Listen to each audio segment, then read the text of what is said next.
Hi guys, welcome to my channel and welcome to another vlog.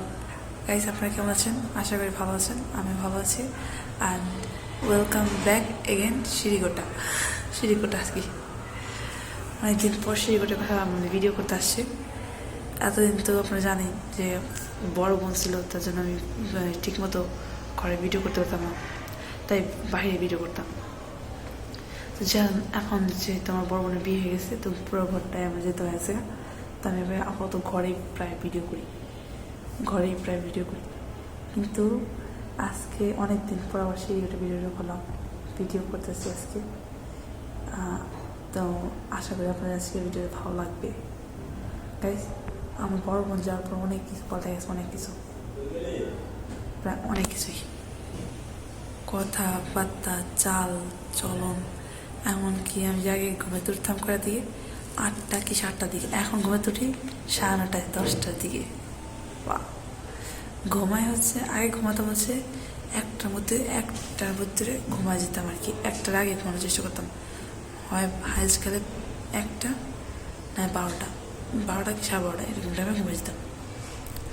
এখন কি হয়েছে, 1:30 বাজে ঘুমাই না। এত পরিবর্তন কেন হইল? আসলে কেন থামে নাই। আর বড় বোনের ড্রেস, মেকআপ এগুলি আগে ধরতে দিত না, তো এখন আমি নিজেতেই ধরি, দোকান যেহেতু নাই তো সব কিছু ধরি, মেকআপ, ড্রেস, ইয়াররিংস, জুয়েলারি, সব কিছু।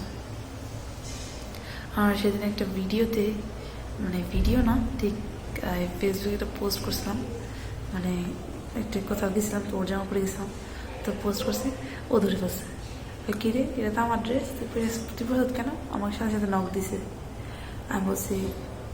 আমি কথা বলার জন্য বলছি যে ঠিক আছে আর পরবো না, তুই তো আমার জুতা পরিস। ও আমার যে ড্রেস পরছে, আমার জুতা পরে যায়, আমার ড্রেস পরে, আমার ড্রেস পরি। ভাই বোন বোনদের ভিতরে যেটা হয় না, বড় বোনের ড্রেস ছোটো বোন পরে, ছোটো বোনের ড্রেস আবার বড় বোন পরে কিন্তু সেরকম তো সেরকমই ও আমার জুতো পরে যায় বা আমার বিভিন্ন ড্রেস যদি ভালো লাগে পরে যায়। তো বিয়ে হওয়ার পর মনে হয় চেঞ্জ হয়েছে গা, আমাকে জিজ্ঞেস করছে কেন পড়ছিস। তা আমি বলছি যে তুই তো আমারটা পড়ছিস, আমি পড়ছি তোরটা, তুই কী আসে যায়? তো বলেছে না পড়বি না। আমি কি ঠিক আছে পড়বো না। তারপর আরেকদিন ঘুরতে এসেছিলাম, তো সেদিন আমি একটা জ্যাকেট পরছিলাম, তো ওর কাছে না এরকম সেম টু সেম জ্যাকেট আছে, তো ও ভাবছে ওরটা পরে গেছি। তো আমাকে জিজ্ঞেস করেছে যে কী রে, তো না সেদিন ড্রেস পরতে না করলেন, তো আমার জ্যাকেট পরছো। তা আমি বলছি এটা ভালো করে চাই দেখি, তোর জ্যাকেট না, এটা তোর জ্যাকেট না, তোরটা অন্যরকম, আমারটা অন্যরকম। ওটা আসলে আমার ছিল না, ওটা ছিল হচ্ছে আমার একটা ফ্রেন্ডের, ওর থেকে ছিলাম। তাই বলছি আমার তোর না ভালো করে। তারপর চুপ হয়ে গেছে, কিছু বলে না হলে কি মনে করি ওর জিনিসও এই ছোটো জিনিস নিয়ে লাগে, স্বাভাবিক, প্রতিটা ভাই বোনদের সাথে লাগে। আমারও লাগে, এত মশাকের দিকে সব ঘরেই লাগে ভাই, বড় ভাই বোনদের সাথে।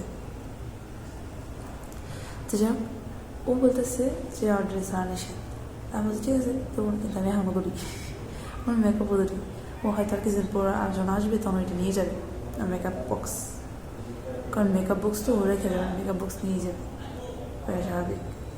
যে গাইস, কথা এটা, বড় বোন যাওয়ার পর আমার জীবনে কী কী পরিবর্তন আসছে, ঘুম থেকে উঠা থেকে শুরু করে ঘুমাতে যাওয়া পর্যন্ত সব পরিবর্তন।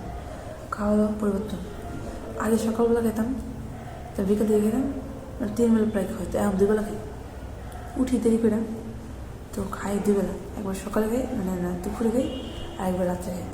সকালে খাওয়া মিস যায়, ফোন দেখতে সময় কেটে দিই। বইনে থাকাকালীন ফোন খুব কমই টিপছি, ফোন 24 চালাইনি, কম চালাইছি, দরকারের সময় চালাইছি, তারপর ইউজ হচ্ছে আবার রেখে দিছি। কিন্তু বইনে যাওয়ার পর ফোনটা হাতে বেশিই থাকে, স্ক্রিন টাইম দেখলে তো নিজের মাথায় গরম আছে। মাঝে মধ্যে স্ক্রিন টাইম গেলে ভুল করি, মুখ ফসকে এসে পড়ে গেছে, কিছু মনে করবেন না। স্ক্রিন টাইম ইদানিং বেশি হইতেছে, আমার কমানো লাগবে, না হলে হবে না। আমার মাথা প্রচণ্ড পরিমাণ ব্যথা হতেছে, পুরো এই সাইড থেকে ধরে এই সাইড পুরো ব্যথা। আমার একটা হেয়ার ব্যান্ড লাগাইছে কেউ, ব্যথা। তো এগুলো আমি নিজে দোষী ধরি, কারণ আমার বড় বোন থাকলে এগুলি হতো না।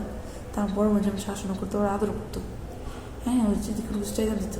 বড় বোনরা এমনই হয় না, বকে শাসন করে আবার আদর করে, কিন্তু বুঝতে দেয় না যে ওই কথাটা তো খোটাও দিত যে আমি এটা তো লেগে করছি না, ওইটা তো লেগেছি না, আমি তো এটা কিনেছি না, সব মিস করি মাঝে মধ্যে। আর মাঝে মধ্যে মনে হয় ভালো এসে গেছে গা, ড্রুম পাইছে আমার। ফোন দিয়ে বলে তো কি বলে কি যে ঘর ভাড়া যেদিন থেকে তোর সম্পূর্ণ দিবি সেদিন থেকে এটা তোর ঘর, এখন এর আগে না। আমি কি ঠিক আছে, সমস্যা নেই, খুব শীঘ্রই হবে, আমি দেব। বরং তাকালীন অনেক ডিসিপ্লিন ছিলাম, আর বরং যাওয়ার পর মানে ইনডিসিপ্লিন, হ্যাঁ ইনডিসিপ্লিন হয়ে গেছে। ডিসিপ্লিন নামক কোনো জিনিস মুছে দিতে আস্তে আস্তে করে। এটা কি ভুলই করতেছি, ঠিক তো করতেছি না। যাই হোক গাইস, নিচে মনে কেউ আসছে। এই যে সিঁড়ি গোটায় বসলে না, এটাই প্রবলেম। সিঁড়ি গোটায় বসলে নিচে আওয়াজ হয় না, এটাই বিরক্তিকর লাগে। কিন্তু আজকে বসছি একটু কারণে, কারণ রুমে অনেক মানুষ আছে তাই। কেন মানুষ আছে? মা ঘুমাই গেছে আজকে তাড়াতাড়ি, যার কারণে রুমে ভিডিও করতে পারিনি। তো ভালো সমস্যা নেই, সিঁড়ি গোটা অনেকদিন ধরে ভিডিও করে না, সিঁড়ি গোটা ভিডিও করি। আর সিঁড়ি গোটা দেখছেন কি ভৌতিক, সাইডটা একটু তাকা দেখেন।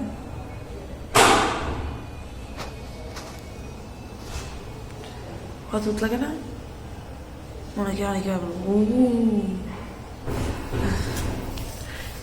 গতকালকে চাদর ছিল, তো সুন্দর চাদর ছিল, ভালোই লাগছে। কিছুদিন যাবো চাদর অনেক সুন্দর তো, ভালো লাগে দেখতে, আর নিজেকেও ভালো লাগে দেখতে। মানে এখনো তারাবাজি বোমবাজি এগুলো ফুটে গেছে। ওই 1 তারিখের ওষুধ এখন বের করতেছে, হ্যাপি নিউ ইয়ারের। হ্যাপি নিউ ইয়ার অনেক আতশবাজি ফুটানো ছিল, তখন আপনাদের দেখানো, আমার দেখে দেখাতে পাইনি, কিছু একটা কারণে ছিল। কেননা আমি একটু তাড়াতাড়ি ঘুমাইছিলাম।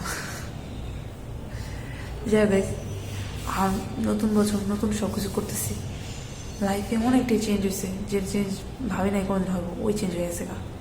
এটা নিয়ে পরে একদিন বলবো। আজকে আমি বললাম, আর পরে বড় বোন যাওয়ার পরে আমার কী কী অবনতি হয়েছে। উন্নতি, নিজের একটা রুম পাইছি, ভিডিও করতে সুবিধা পাই, এগুলি উন্নতি হয়েছে। যাই হোক, সব মিলিয়ে বড় বোনকে মিস করি, কিন্তু ওভাবে ওনারা মিসই করি না। থাক, সমস্যা নেই। আমি বড় বোনকে বলতে চাই, যদি কোনোদিন এই ভিডিওতে থাকিস তাহলে বলবো, বড় বোন তোকে আমি মিস করি, অনেকটা না, একটু একটু। যাই হোক গাইজ, আজকে জানাতে কি, আই হোপ আপনাদের ভিডিওটা, আজকে ভিডিওটা ভালো লাগছে। যদি ভালো লেগে থাকে তাহলে অবশ্যই লাইক আর সাবস্ক্রাইব করতে বলবেন না। সাবস্ক্রাইব করে নোটিফিকেশন বাজিয়ে রাখবেন, যাতে আমার সমস্ত ভিডিও আপনার কাছে পৌঁছে যায়। ঠিক আছে, তো আজকে রাত্রে আবার ওকে, বাই বাই, বাই বাই।